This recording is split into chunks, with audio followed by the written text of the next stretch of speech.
Good morning friends, welcome to my YouTube channel glorious legal wave. आइए हम लोग रोज की तरह आज भी लीगल चर्चा में जुड़ते हैं। आपके साथ आपके वकील मित्र नसीम अख्तर, एडवोकेट, झारखंड हाईकोर्ट राज्य। तो आज हम एक ऐसे लेजेंड के बारे में चर्चा करेंगे जो चीफ जस्टिस नहीं बन पाए, लेकिन हमारे ऑनरेबल वो चीफ जस्टिस बनने के हकदार थे। मैं बात कर रहा हूं जस्टिस अभय एस ओका की। तो ये डिस्कशंस आज हम लोग इसलिए कर रहे हैं कि जस्टिस सिर्फ होना ही नहीं चाहिए, जस्टिस को दिखना भी चाहिए। लोग को लगे कि हाँ जस्टिस हुआ है। इस संदर्भ में आपके लॉ लेजिस्लेशंस, लॉ की लेकुना प्रोविजंस, ये सब बात तो अपनी जगह पे है, लेकिन जब आप किसी भी ओहदा पे, किसी भी कुर्सी पे बैठते हैं, अगर आप अपने आप को जस्टिफाई कर पाते हैं तो ताकि तब जाके जो है जस्टिस बनता है। तो आइए हम लोग देखते हैं कि जस्टिस एस ओका actually a symbol of honest and fearless judiciary. हमारे जस्टिस अभय एस ओका के जब नाम आते हैं तो हमारी जुडिशियरी में एक ऐसे लीजेंड के रूप में जाना जाता है जो symbol of honest and fearless judiciary के बारे में। जस्टिस अभय ओका is one of the most respected judges of the Supreme Court of India. His judicial career stands as a strong example of integrity, courage and commitment of the rule of law. उनकी जो कार्यकाल रहा है एक rule of law के commitment में, ये नहीं कि प्रधानमंत्री की कुर्सी पे कौन बैठा हुआ है, वो हमें चीफ जस्टिस बनाएंगे या नहीं बनाएंगे।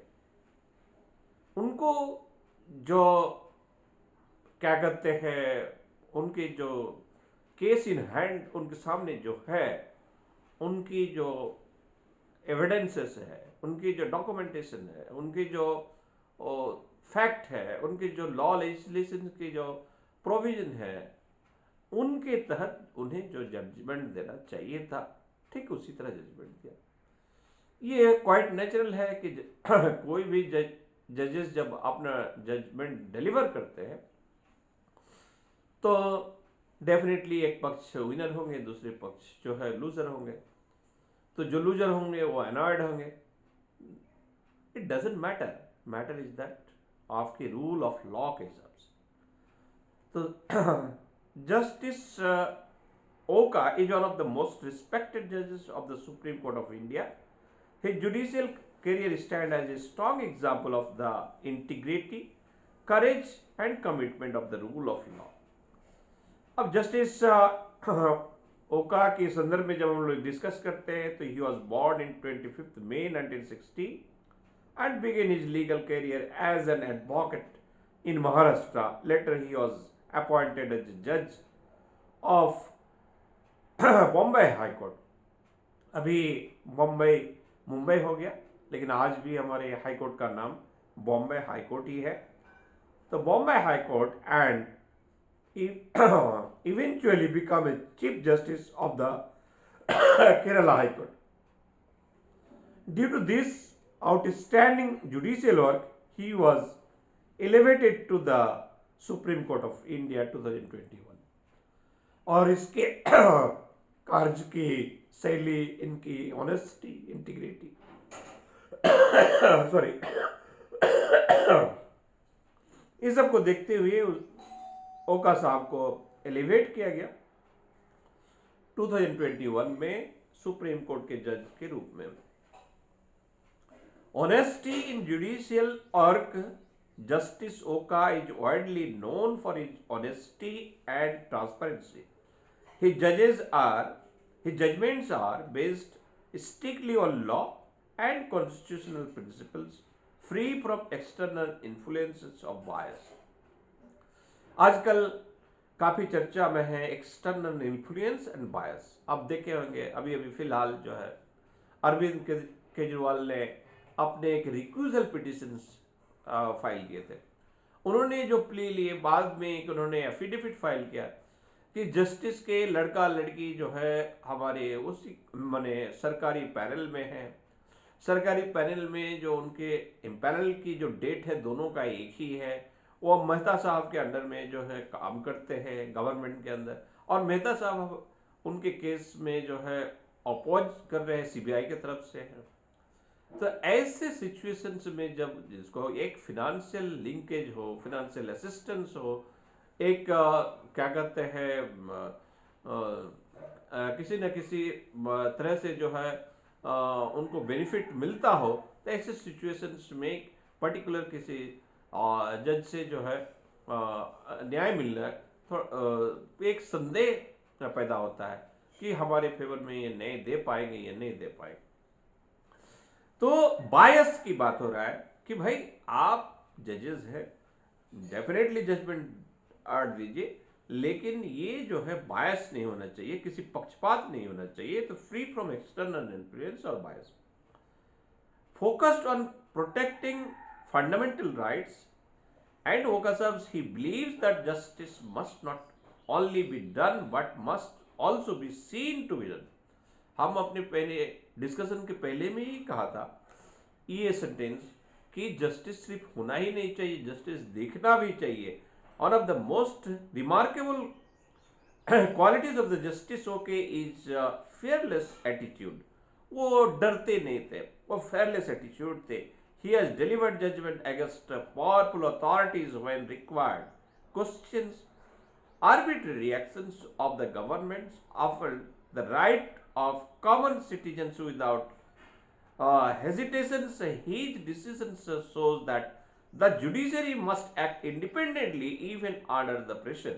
Landmark contributions, Justice Oka has been part of the several important judgments, especially in area like protections of the civil liberties, environment justice, accountability of the authorities, and his ruling often emphasizes that no one is above the law. हम सब जानते हैं कोई भी कानून के ऊपर नहीं है, हाँ, कोई भी कानून के ऊपर नहीं है। लेकिन जब ऐसा सिचुएशन आता है, हम जो है गाड़ी के बोनेट पे के ऊपर चढ़ के जो है भाषण देने लगते हैं। हम वकील होके जो है ये भूल जाते हैं, या फिर हम अपनी गाड़ी में अपने गाड़ी के बोनेट पे किसी को बैठा के भगा के लेके भागते जाते हैं। तो ये जो आपके अंदर जो मोरालिटी होना चाहिए, ये आपको किसी कानून से आपको बाइंडिंग नहीं करेगा। ये आपकी मोरालिटी, ये ऑनेस्टी, ये चीज पे आपको जो डिपेंड करता है। तो ये क्या है कि his ruling often emphasise that one is of the law, not even no one is above the law, not even the government। और ऐसा कि गवर्नमेंट भी लॉ के बाहर नहीं। आप देखते होंगे गवर्नमेंट कुछ आर्बिट्री डिसीजन ले लेते हैं। अभी बहुत चर्चा चल रहा है bulldozer justice. What is justice? ये बुलडोजर के साथ जस्टिस शब्द आना ही नहीं चाहिए मेरे ख्याल से। This is personal. कोई कुछ अन्याय किया है, डेफिनेटली उनके अगेंस्ट में प्रोसीड्यूर ऑफ लॉ है, वो फॉलो करते हुए वो उनके ऊपर पनिशमेंट होगा। अगर ऐसा ही चले तो फिर कैसे रूल ऑफ लॉ? तो फिर बनाना कंट्री। आप जानते होंगे कि हमारे गल्फ में कई कंट्रीज है जिसको हम लोग बनाना कंट्री बोलते हैं। वहां रूल ऑफ लॉ नहीं है, वो मोनार्की है, किसी एक राजतंत्र की तरह चलता है। तो हम जो है एक सभ्य समाज में रहते हैं, हमारी जो है रूल ऑफ लॉ, तो हमें रूल ऑफ लॉ के हिसाब से चलना होगा। Accountability, authorities, and his ruling often emphasize no one is above law, not even the government. Message for the society and legal profession. Justice Oka career teach us the integrity of the foundations of the justice. Courage is essential to uphold the constitution. Judges must remain independent and unbiased. For young lawyers, हम जैसे young lawyers के लिए या new commerce के लिए, student के लिए जो जुडिशियल की तैयारी करते हैं, उसके लिए is role model who prove that the honesty and fearlessness can lead to a distinguished and respect career. तो ये जो है हमारे जस्टिस ओका से हमारे लेसन है, और हम लोग ये तो कह सकते हैं कि early life and legal career of the justice आप हम लोग डिस्कस कर लिए कि वो बॉर्न 25 मई 1960 महाराष्ट्र में हुए थे। 1983 में preliminary practice in the civil constitutional and service matters before the Bombay High Court, इसके ऊपर भी हम लोग डिस्कशन कर चुके हैं। And elevations of the judiciary appointed as the additional judge of Bombay High Court 2003, becomes permanent judge 2005, and served as a chief justice of the Karnataka High Court 2019 to 2021. At every stage his work reflect discipline, independence and constitutional commitment. Judiciary philosophy, Justice Oka's judgment and consistently show rule of law. Above all, he has repeatedly held that government authorities are equally bound by law. Government authorities are equally bound by law. ये नहीं कि हम government में बैठे हुए हैं, हम जो मन सो करेंगे, no. Administrative convenience cannot override fundamental rights, protections of the liberty. He has shown strong inclinations towards the personal liberty, fair investigations, protections from arbitrary state action, and accountability of the executive.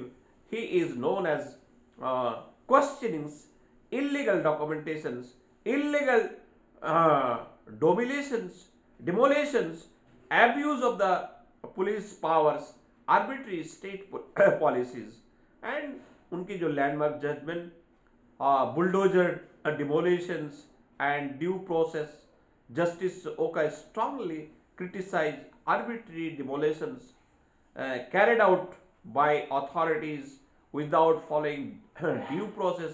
He emphasized even alleged offenders have constitutional protection. State cannot punish without trial. This reinforced article 21। अगर आप किसी को trial करने की मौका ही नहीं दिए तो डेफिनेटली ये आर्टिकल 21 का वायलेशन है, right to life and liberty and bail jurisprudence liberty first. किसी आदमी को एक्यूज्ड बनाया गया, अभी तो ट्रायल कंक्लूड नहीं हुआ, डेफिनेटली उसको भाई बेल की लिबर्टी देना होगा।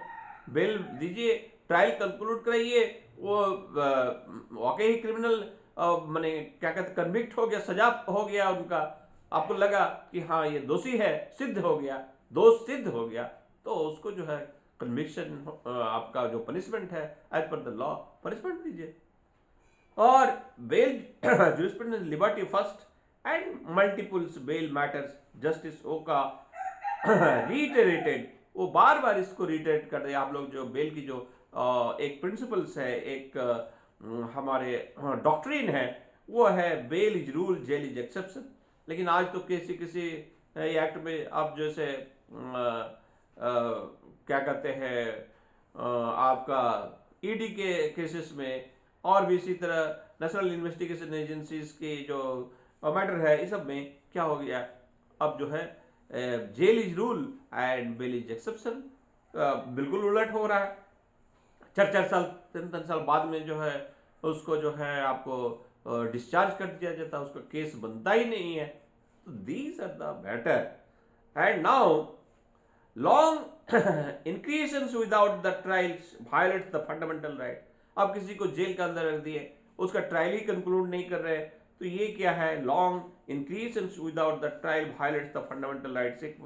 His approach has helped strengthen individual liberty in criminal law, environmental protection cases. During his tenure in Bombay, his court, he delivered several strict orders, illegal constructions and coastal regulations violations, protections of the public spaces, He did not hesitate the order demolitions of the house structures, even then powerful builders were involved. बड़े बड़े builders are involve है, लेकिन वह illegal है तो उसको demolish करने की ऑर्डर देने में वो कभी हिचकिचाए नहीं। ये इतना बड़ा बिल्डर है, हम इसके अगेंस्ट में कैसे जजमेंट डिलीवर करेंगे, वो नहीं। एक फेयरलेस जो बोलना है बोल दिया। Accountability of the municipal authorities, justice का passed strong orders against municipal corporates for failure of the remove illegal encroachments, negligence affecting public safety. He ensured that the authorities cannot escape responsibility. हमारे कोविड-19 के अंदर कोविड-19 management cases during the pandemic, and he played a crucial role ensuring the proper healthcare facilities, transparency of the administration's protections of the migrant and poor populations, and he balanced judicial restraints with necessary interventions and freedom of the speech and civil rights. Justice Oka has consistently upheld right to dissent, protection against misuse of the criminal law. He has cautioned against excessive state actions that chills free speech and reputations for fearlessness, and Justice Oka is known for passing strict order against government, both state and central, refusing to dilute constitutional protections, speaking firmly in court against injustice. He has demonstrated that a judge's duty is not to please authority but to uphold the constitution. ये जो है, ये line जो है, ये markable है। ये line हम सबको एक सीख देता है। ए जज ड्यूटी, एक जज का ड्यूटी है, is not a please authority, किसी अथॉरिटी को खुश करने का वो ड्यूटी नहीं है।